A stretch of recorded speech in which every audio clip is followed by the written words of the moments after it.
bengkok.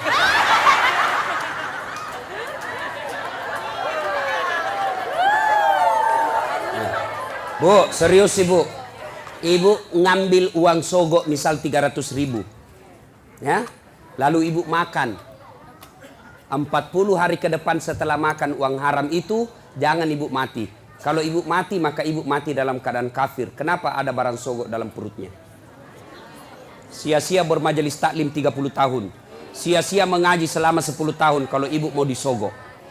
Bisa? Ayo, mari ciptakan Balikpapan pil caleg bersih dari sogok. Bisa? Bisa? Bu, jangan ibu. Ibu tidak usah cemas soal perut. Allah yang ngatur rezekinya ibu.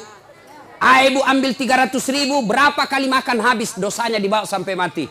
Dan demi Allah, tidak ada orang mati kelaparan di Balikpapan. Kenapa? Allah yang jamin rezekinya ibu. Percaya? Mana buktinya? Saya kasih contoh. Itu perut Allah yang ngatur, rezeki makan Allah yang ngatur. Mana buktinya? Cicak. Tahu cicak? Apa dia makan cicak ibu? Nyamuk. Masuk akal enggak? Enggak. Satu terbang, satu di dinding. Mana bisa ketemu? Di dinding cicak. Mana bisa? Iya. Tapi lagu saya waktu kecil apa dia bilang? Cicak-cicak di dinding. Diam-diam merayap, datang seekor nyamuk. Hap! Nyamuk yang datang. Lagu tidak bilang cicak lompat ke nyamuk. Jadi jangan sogok bu ya. Ya, ibu datang pengajian-pengajian kalau ada caleg yang undang, datang dengan niat dapat ilmu, bukan karena dapat jilbab. Ya, kalau ibu niat dapat ilmu di akhirat kelak, Allah cari mana ibu yang datang karena pengajian mau dapat ilmu, ini hadiah dari kamu. Saya kasih kau hadiah surga.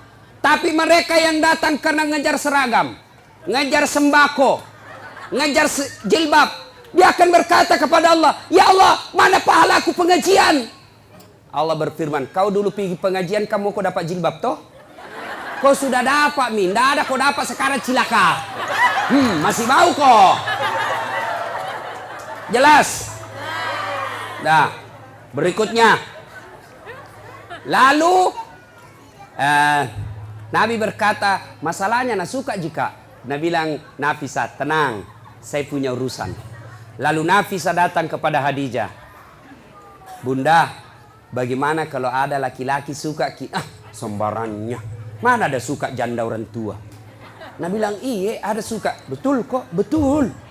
Alhamdulillah. Tapi masalahnya ini yang suka lebih muda dari bunda. Tidak jadi masalah. Tapi ini anak buata. Tidak ada masalah. Masalah dia suka di saya. Dia bilang, Nafisa, tenang bunda, saya punya urusan. Coba. Ini namanya menjaga harga diri dua belah pihak. Coba kalau Nafisa mau kasih malu Khadijah. Datang ke Muhammad. Muhammad, nah suka kau bunda. Banyak uangnya. Peraski. Kesempatan kau ambil ini uang. Banyak, nah suka sekali kau. Coba. Kalau juga Nafisa mau kasih malu Khadijah, begitu caranya. Atau dia kasih malu Muhammad. Tapi tidak. Kedua belah pihak dijaga harga dirinya. Begini mestinya tim sukses. Jangan cerita kejelekannya orang. Calon ini biarlah. Jangan cerita keburukan calon yang lain. Lebih baik cerita kelebihan-kelebihan calonnya masing-masing. Kalau ada datang tim sukses yang cerita kejelekan orang, demi Allah jangan pilih dia. Kenapa? Dilarang dalam agama menjelek-jelekkan orang. Bisa ibu? Bisa. Betul? Betul. 300.000 lewat. Sudah nikah. Khadijah 45 tahun, Rasulullah 25 tahun. Khadijah 40 tahun, Rasulullah 25 tahun. Selisih 15 tahun. Sudah. Setelah menikah, Khadijah sebelum menikah, Bu. Khadijah sebelum menikah itu kaya. Kekayaan beliau 22/3. Lebih dari setengah barang-barang mewah yang ada di Mekah miliknya Khadijah. Bayangkan, kaya. Tapi apa yang terjadi? Setelah menikah dengan Nabi, bangkrut, habis duitnya, kasihan. Suatu kali Nabi tidur di pahanya Khadijah. Tidur di paha Khadijah. Tidur. Ibu-ibu sudah pernah kasih tidur di paha? Nah, ibu-ibu sudah pernah kasih tidur suaminya di paha? Bohong-bohong. Begitu suaminya mau dipaha, gendut sekali. Bagaimana suaminya kada selingkuh? Ibu kada tahu mengurusi. Nah, coba itu Khadijah, ibu. Beliau tidur suaminya. Lalu dia lihat-lihat suaminya dengan wajah yang lusuh, capek. Bukan jelek ya, capek. Kan kentara muka yang capek. Seperti mukanya Ustaz Dasad. Capek bu, capek betul. Dia bilang istriku, mama nyecek, kasihan suamiku. Matoa nih kasih. Sudah tidur. Lalu Khadijah melihat suaminya dan berkata dalam hati, wahai orang-orang Mekah, ayuhan nas, wahai manusia, kenapa kau benci betul ini manusia? Dia lihat di suaminya, kenapa kau benci betul ini manusia? Tidak pernah bicara kasar, tidak pernah nipu kamu, tidak pernah ngambil barang hakmu, tidak pernah merugikan kalian. Ini manusia kok kamu benci? Khadijah sambil melihat suaminya, menetes air matanya. Pas menetes air matanya, jatuh di pipinya Nabi. Nabi terbangun dan melihat dan berkata, wahai Ummul Mukminin, ibunya orang Islam, kenapa kau menangis? Apa kau menyesal menikah sama saya? Tadi kau perempuan janda yang dihormati, sekarang kau dihina gara-gara suamimu saya. Apa kau menyesal karena tadi kau kaya, sekarang kau miskin? Khadijah berkata, tidak demi Allah. Saya tidak pernah menyesal menikah sama engkau ya Muhammad. Malah saya bangga engkau menjadi suamiku. Cuma yang aku pikir, saya sekarang sudah tua renta. Sebentar lagi ajal menjemputku. Hartaku sudah habis. Siapa yang akan menolong engkau nanti ketika ajal sudah menjemput saya? Orang tidak menghina kamu di Mekah. Orang masih malu menyerang kamu karena ada Khadijah, janda bangsawan Mekah yang disegani. Bagaimana nanti kalau saya sudah meninggal? Siapa yang tolong kamu? Siapa kasihan yang kasih bantu lagi kau keuangan? Lalu Khadijah berkata, ya Muhammad, andai saja besok saya meninggal, engkau kebumikan saya dan tulang-tulangku kau bisa jual untuk membantu dakwamu. Andai tulangku laku untuk kau jual untuk bantu dakwamu ya Muhammad. Cintanya Khadijah kepada suaminya. Kita ibu, bukan cinta, naja suaminya. Baru 1 jam pergi suaminya menelpon, di mana kau pak? Tekon lisu, pulang kok. Awas kok ndak pulang kok. Ini. Nggak ada di sini. Nah, motor lolos. Bu, halo ibu. Biar ibu jidatnya hitam sholat. Senin Kamis ibu puasa, ngajar ngaji di TKTPA, tapi ridho suami tidak ibu miliki, tidak bakal ibu masuk surga. Bahkan Nabi jelaskan, andai saja boleh manusia sujud kepada sesamanya manusia, itu istri saya wajibkan sujud di depan suaminya. Kenapa bisa Ustaz? Karena ibu harus tahu, kami laki-laki suami tidak boleh masuk surga sebelum istrinya dulu diperiksa. Kalau ibu rajin sholat, ibu rajin puasa, ibu rajin tadarus, suaminya peselingkuh, suaminya tukang judi, suaminya tidak sholat, suaminya pengedar narkoba, tapi ibu alim, muslimah yang baik, tidak ada urusan. Suami masuk neraka, ibu tetap masuk surga. Bahkan Nabi menjelaskan istri yang taat sama suaminya, padahal suaminya pembuat maksiat, kata Nabi, nih 7 surga kau masuki, tadkhulul jannati bisalam. Pilih kau ini 7 pintu surga mana kau masuki. Meskipun suamimu bajingan. Beda kami laki-laki. Suaminya ulama, suaminya penceramah, suaminya hafiz Quran, tapi istrinya tidak pakai jilbab. Istrinya suka pi bertetangga bertengkar, suaminya suka menghasut, suaminya suka ngambil kue kalau pi pengantin. istrinya. Ibu-ibu Pak Doko. Yang selalu saya istilahkan ibu-ibu Columbus. Kelompok ibu-ibu pembungkus.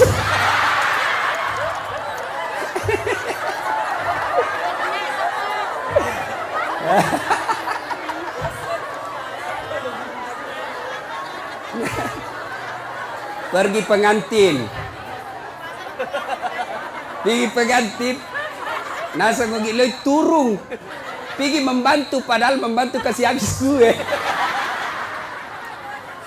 Jangan Bu, tidak boleh ya Ibu Majelis Taklim, tidak boleh Ibu Columbus. Nah ya, biar sepupu yang punya acara kalau tidak minta tidak boleh.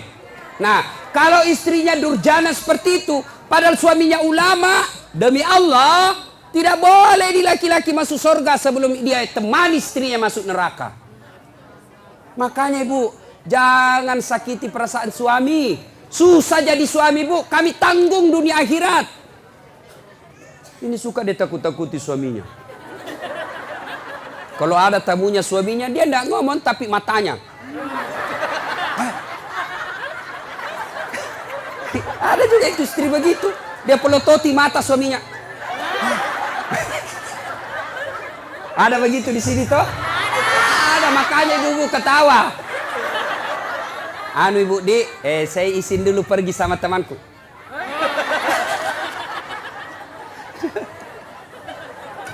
Nah, subhanallah, Khadijah, itulah Khadijah. Karena waktu yang terbatas.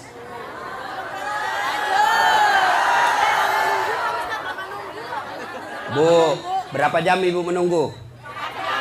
4 jam. Kalau Ibu menunggu ikhlas, itu yang nambah-nambah amal. Tidak ada yang sia-sia dalam Islam Ibu. Tidak ada yang sia-sia. Menunggu dakwah itu amal. Ibu menunggu. Saya juga menunggu pesawat tadi. Coba sama-sama menunggu. Nah, sampai lagi tadi di pesawat di atas udara lama dia putar-putar. Kubayangkan lagi mamanya Ece. Bagaimana kalau saya mati? Siapa yang? Janda istriku masih muda. Coba. Sampai di sini langsung disuruh ceramah. Ibu cuma diam-diam ketawa.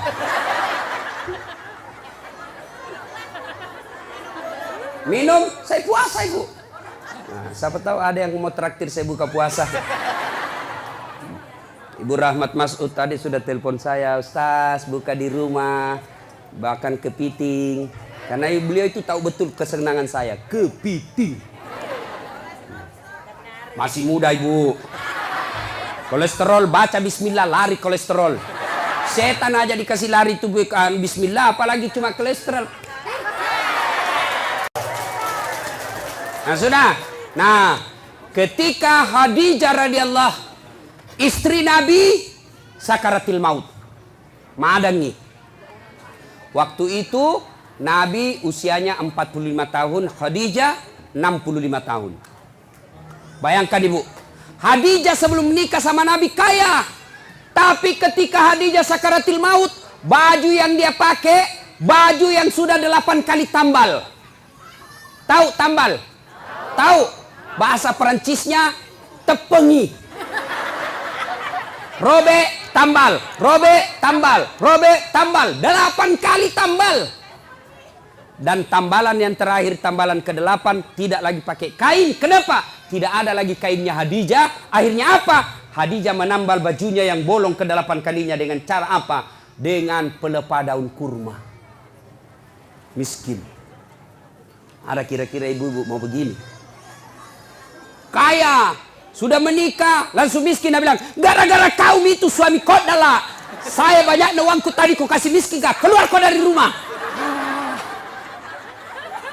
Khadijah tidak. Masya Allah. Khadijah ketika sakaratil maut sakit, dia panggil anaknya. Siapa namanya anaknya? Fatimah As-Sahra. Dia panggil, Fatimah ta'al. Anakku sini dulu. Dengar ini baik-baik Bu. Sini dulu nak. Ya Bunda. Sampaikan ke bapakmu dulu nak. Kau pergi mintakan Kak Serban. Tahu Serban? Tahu Serban? Itu seperti nak pakai Pak Nur Hadi. Serban. Tapi itu kan gaya-gaya. Tuh. Serban. Kata Khadijah. Fatimah. Lo koyo lo kuambokmu nak. Ilonga serbanna. Nakku, kau pergi dulu ke bapakmu, mintakan saya serbannya yang selalu dia pakai terima wahyu. Saya mau pakai kain kafan. Mudah-mudahan kain kafanku itu yang selalu dia pakai terima wahyu. Allah tidak menyiksa saya dari azab neraka dan kubur. Lalu Fatimah berkata, Mak, kita yang pergi minta. Nah bilang Khadijah, saya malu minta sama bapakmu nak. Masya Allah. Ada di sini malu minta sama suaminya? Ada? Jangan nak minta, nak curi. Hei, sudah nak sembunyi suaminya nak dapat loh. Nak periksa semua dompetnya. Kayak pencopet. Sampai-sampai ada suami dia bilang, istri, nah simpang uangnya ibu. Dibawa bantal, dibawa tempat tidur, dibawa plastik, dibawanya lagi tuh dos-dos. Kan dibawanya lagi naik bungkus plastik, 4 lapis. Dia bilang, dah dapat istrinya. Langsung istrinya bilang, Pak, uang apa ini? Langsung dia bilang suaminya, uang sial. Maksudnya apa? Baten aku sembunyi kau dapat ji. Ini ibu-ibu sekarang ini pandai cari uang. Iya toh? Pandai cari uang. Di mana saja disembunyi dia dapat semua. Khadijah, apa kata Khadijah? Saya malu minta sama bapakmu. Bayangkan, habis hartanya untuk nopang suaminya, minta serban, malu. Bayangkan. Didengar sama Nabi. Dengar sama Nabi. Nabi lalu datangi istrinya. Ya Ummul Mukminin, habis hartamu untuk bantu dakwah. Capuk waramparamu malolo tulung. Hanya ini serban yang kau minta dan itu pun kau malu menyatakannya. Nabi menetes air matanya. Lalu kata Khadijah, saya minta kain serban yang engkau selalu pakai nerima wahyu. Mudah-mudahan kain serban itu jadi kafanku sehingga saya tidak tersiksa di alam kubur. Mendengar itu datang Jibril. Datang Jibril, Bu. Jibril sampaikan kepada Nabi, ya Muhammad, sampaikan kepada Khadijah. Masya Allah. Karena Jibril tidak boleh langsung bicara sama Khadijah. Kenapa? Hanya Jibril boleh berbicara kepada Nabi dan Rasul. Namun manusia tidak boleh. Jibril sampaikan kepada Nabi, ya Muhammad, sampaikan kepada Khadijah. Ada salam dari Allah untuk Khadijah. Masya Allah. Allah yang titip salam sama Khadijah, Bu. Luar biasa. Kita saja titip salam dari orang lain. Sudah senang. Saya bayangkan, Bu. Saya pernah terima ucapan selamat hari raya dari Pak Yusuf Kalla. Ucapan selamat hari raya. Istana Wakil Presiden Republik Indonesia dengan ingin menyampaikan selamat hari raya Idul Fitri, mohon maaf lahir batin. Taqabbalallahu minna wa minkum. Salam hormat Yusuf Kalla, Wakil Presiden Republik Indonesia, kepada saudara Das Atlati. Seterima itu, Bu, saya buka, saya kasih lihat semua sepupuku di kampung. Ita ko cule capok. Lihat kok sepupumu. Lihat kok. Itu baru manusia kita sudah bangga. Allah yang titip salam kepada Khadijah. Ya Muhammad, sampaikan ada salam dari Allah. Dan sampaikan kepada Khadijah, Allah sudah sediakan istana dalam surga. Subhanallah, sudah dalam surga istana lagi. Sampaikan kepada Khadijah, Allah sediakan istana untuk Khadijah yang terbuat dari mutiara. Tidak terbuat dari jamrud, tidak terbuat dari emas, tidak terbuat dari nikel. Terbuat dari apa? Nabi Jibril katakan terbuat dari mutiara. Kenapa? Khadijah punya sifat mutiara. Apa sifat mutiara? Ibu tahu mutiara? Hidup di dasar laut. Yang masuk ke dalam perutnya pasir. Yang masuk ke dalam tanahnya kerikil-kerikil. Tapi setelah masuk dalam perutnya Khadijah, perutnya mutiara, apa yang keluar? Tadi keluar pasir. Tadi keluar kerikil-kerikil batu. Apa yang keluar setelah dia buka cangkangnya? Apa yang keluar? Mutiara. Artinya Khadijah tidak pernah cerita keluhannya kepada orang lain. Ini yang ibu-ibu banyak miliki sekarang. Suka cerita kelemahannya, suka cerita masalahnya rumah tangga kepada orang lain. Bahkan lebih aneh lagi, dia cerita kelemahan suaminya di Facebook.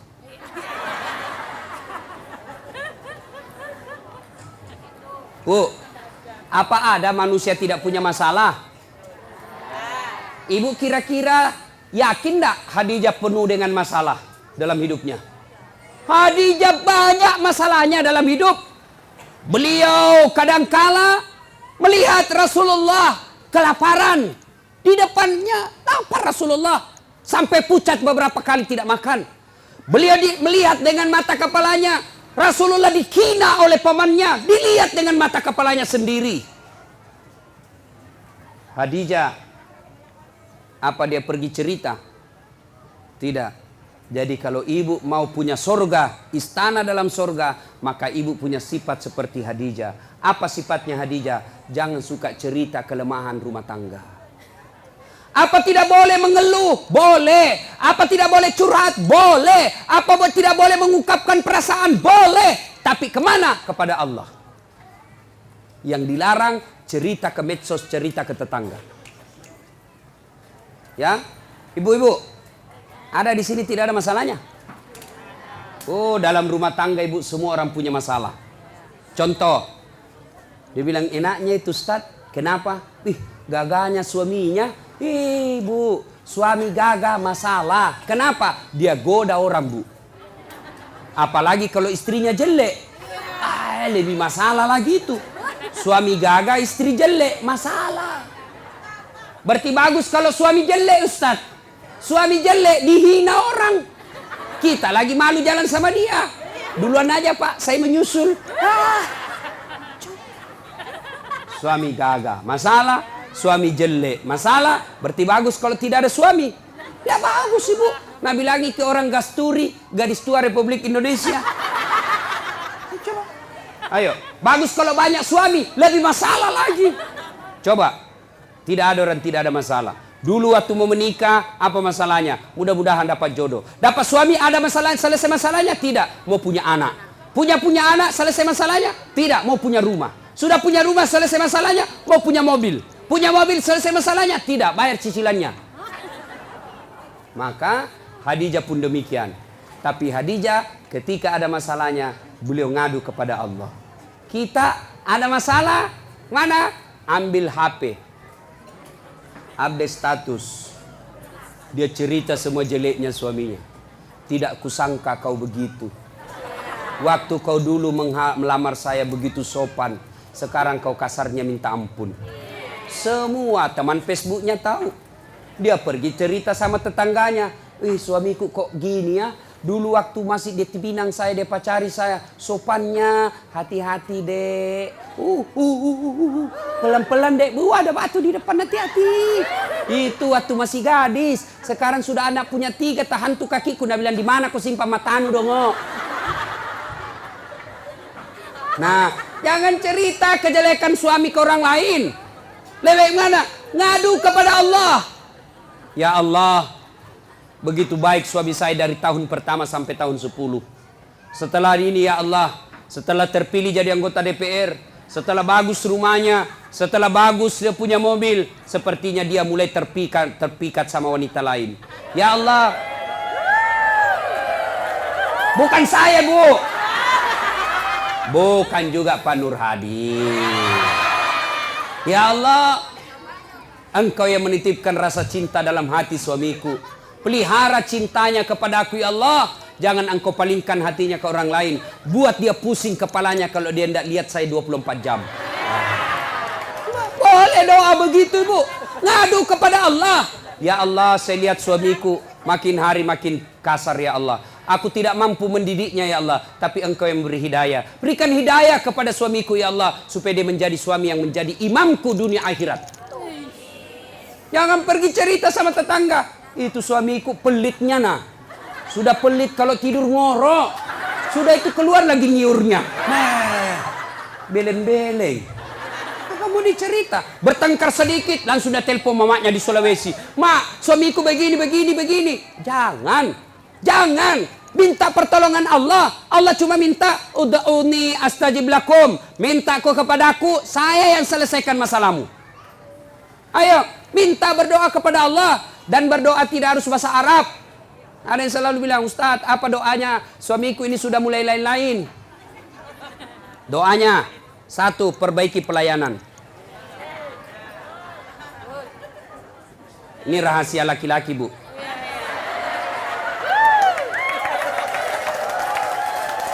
Bu, yang kedua, hormati mertuanya, muliakan orang tuanya, saudaranya juga. Yang ketiga, ibu harus selalu cantik di rumah. Yang keempat, jangan bicara kasar sama suami. Kalau ibu mampu lakukan ini, suami mau kawin lagi, maka ada yang bantu ibu. Siapa? Mertua.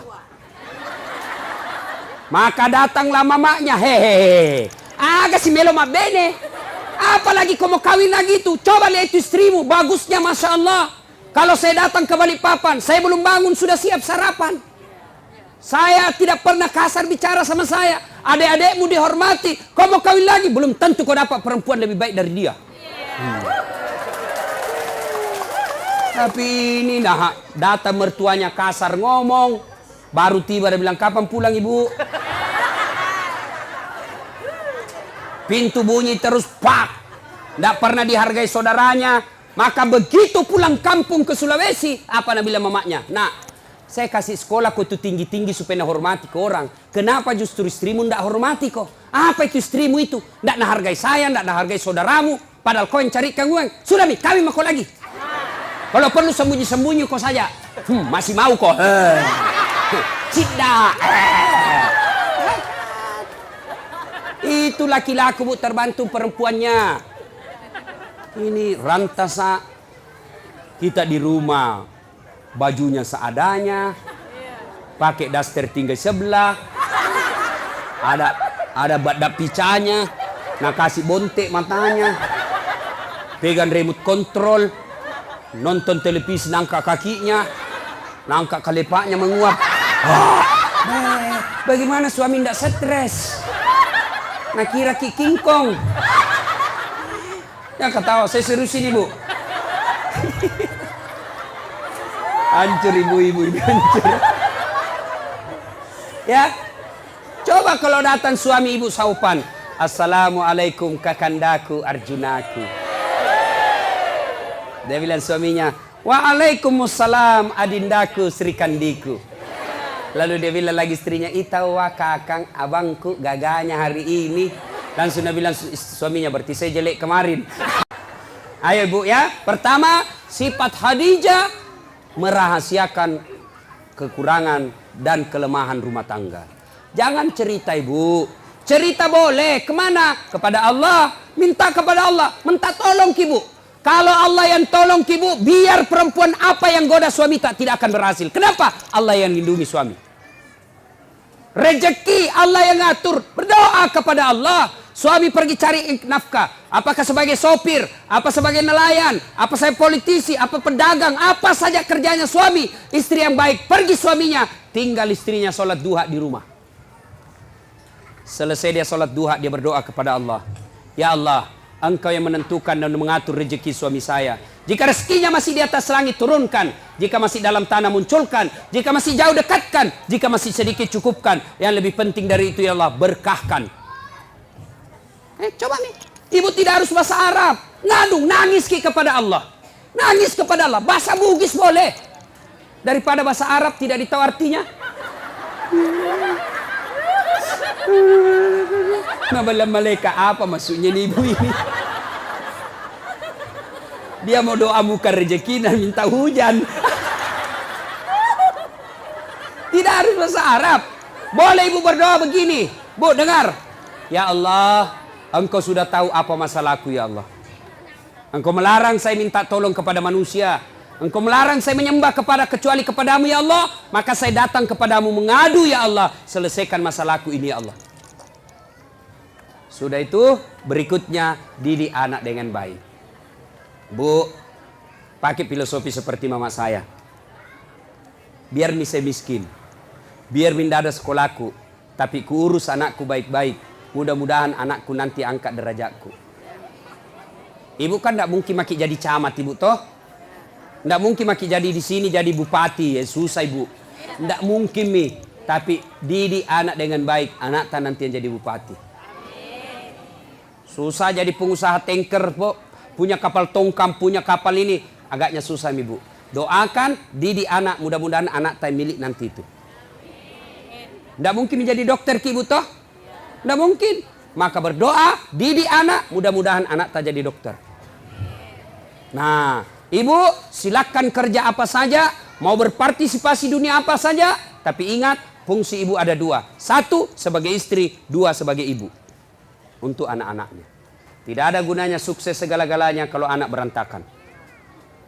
Contoh ibu, ini sudah kejadian ibu. Ya, kejadian ini. Ini ada anak-anak yang curhat sama saya. Usia 15 tahun. 15 tahun ibu. Ustaz, hamil pacarku. 15 tahun. Saya bilang, cewekmu usia berapa? Satu kelas sama saya Ustaz. SMP. Ya, saya bilang kasih bicara saya bapakmu harus kasih nikah. Saya tidak tahu apa dia kasih nikah sekarang. Lalu saya penasaran, berapa mi perempuan kau kasih begitu? Dia bilang sudah 5 Ustaz, baru pilih hamil 1. SMP bu, kelas 5, 15 tahun. 15 tahun. Lalu saya tanya, bagaimana caranya? Tidak masuk akal. Kau di mana? Kau masuk hotel kan ditahu kau masih kecil. Apa dia bilang? Di rumahnya itu perempuan saya kasih gitu Ustaz. Saya tanya, kenapa bisa? Dia bilang, saya sudah tahu jam berapa orang tuanya tidak ada di rumah. Maka ibu, tidak ada gunanya ibu cari uang kalau rumahnya ibu tempat tidurnya anak gadis tak yang dibelikan mahal-mahal, dibikinkan kamar, kasih AC, kasih kipas, lalu anak laki-lakinya orang tiduri anak gadis tak di rumah. Itu mi fungsinya ada perempuan di rumah. Jelas ibu ya? Itu bukan cuma satu yang begitu, banyak yang curhat sama saya ibu soal begitu. Maka ibu didik anak. Ya, menurut Quran, ibu itu, istri itu fungsinya katifun. Ya, apa itu katifun? Satu, diartikan ketek, kalepa. Apa? Gendong anakmu. Fungsinya ibu. Sekarang siapa yang gendong anak tak? Kareta. Dorong-dorong. Sambil menyanyi. Dorong-dorong. Tidak pernah gendong anaknya. Maka jangan heran anak-anak sekarang tidak dekat hubungannya sama orang tuanya gara-gara tidak pernah digendong-gendong anaknya. Masih 2 tahun nak kasih PAUD. Apa itu? Pendidikan usia dini. 4 tahun nak kasih masuk TK. 7 tahun SD. Kapan kita didik anak tak? Cepat sekali nambil orang. Gurunya didik. Pendidik sebaik-baiknya bukan gurunya tapi ibunya. Yang kedua, fungsi ibu menurut Quran. Apa itu? Katifun diartikan dada. Apa itu? Menyusui. Siapa yang susui anak tak sekarang? Siapa? Cak sapi. Akhirnya anak tak sifatnya seperti sapi. Ya? Sekarang tidak mau lagi susui. Dia bilang, Ustaz, biar seksi. Bahkan ibu-ibu milenial tidak mau melahirkan, semua mau dibelah. Coba. Nah ibu bapak, karena waktu yang terbatas, insya Allah lain waktu dan kesempatan kita akan lanjutkan. Saya menitipkan, jadilah istri seperti Khadijah. Insya Allah. Ibu, kalau ibu susah, ibu sabar. Suami tidak sholat, ibu sabar. Suami tidak nentu pekerjaan, ibu sabar. Maka Allah janjikan, innallaha ma'as sabirin. Allah bersama.